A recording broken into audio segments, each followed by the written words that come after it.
রাজনৈতিক পট পরিবর্তনের পর সাকিব আল হাসানের জন্য জাতীয় দলের দরজাটা একরকম বন্ধই হয়ে গেছে। দেশে ফিরতে পারেননি বিদায়ী টেস্ট খেলতেও। কদিন আগে আসন্ন ডিপিএল খেলার জন্য নাম জমা দিলেও পরে বিতর্কের মুখে নিজের নাম সরিয়ে নেন সাকিব। এবার জানা যাচ্ছে বাংলাদেশের বিপক্ষেই মাঠে নামতে যাচ্ছে তারকা এই অলরাউন্ডার।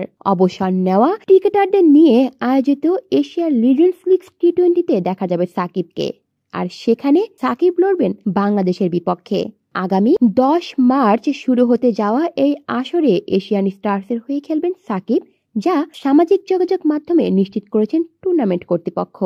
সাকিব ছাড়াও এশিয়ান স্টার্সের হয়ে খেলবেন বাংলাদেশের আরেক সাবেক ক্রিকেটার অলোক কাপালি। এছাড়াও দলটিতে থাকছেন শ্রীলঙ্কার দিলশান মুনাবিরা, লাহিরু থিরামান্নে, শাহান জয়সুরিয়া, ভারতের কেদার যাদব, শাহবাজ নাদিম এবং আফগানিস্তানের হামিদ হাসান।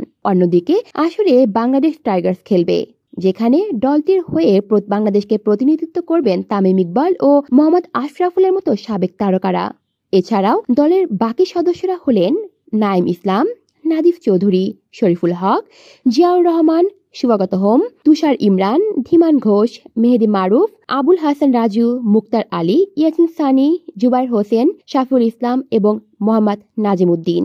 সেই টুর্নামেন্টেই বাংলাদেশের বিপক্ষে মাঠে নামবেন সাকিব। আগামী 12 মার্চ বাংলাদেশ টাইগার্সের বিপক্ষে মাঠে নামবেন এশিয়ান স্টার্স। আর সেই দলের হয়ে বাংলাদেশের বিপক্ষে মাঠে নামার কথা রয়েছে সাকিবের। কলি শিকদার, বাংলা নিউজ নেটওয়ার্ক।